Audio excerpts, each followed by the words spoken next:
Ikaw dyan, meron ka bang alam? Example ng mga bagay na nagdudulot sa isang mananampalataya para mawala yung kagalakan niya sa Panginoon.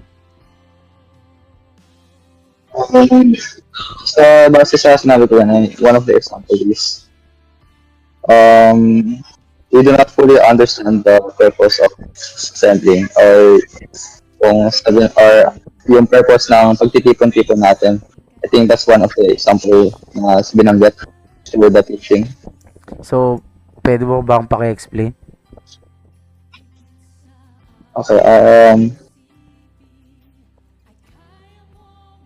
Kasi ano yun, di yung ba? pagtitipon na binanggit, yes, Kasi di ba sabi mo, Ayan. ano yun, magtitipon-tipon lang like at hindi ka attend ng ng worship service like that?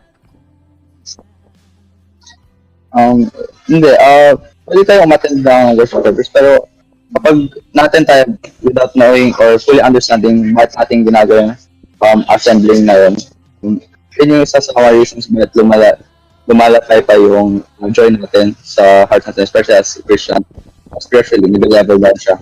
Kasi, we do not find the reason kung bakit or bakit ba natin ginagawa ito, di ba? Kaya dito, nadudulot yung nagko-complain tayo kasi hindi natin naiintindihan yung pagtitipon. Bakit natin ginagawa ito?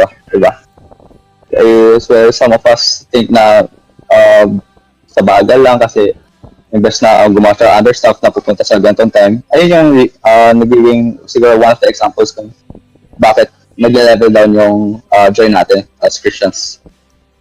Okay. Men? So, ano ba to? Like parang ano bang assembly tong sinasabi? Ano bang klaseng mga pagtitipon to sa palagay mo? Like tintukoy ba nito worship service lang? Hindi. There's madami. Katulad ng ginagawa na sinabi tuwing Saturday. Hindi Saturday. After ng worship service na pagtitipon kami, same as nung before na fellowship.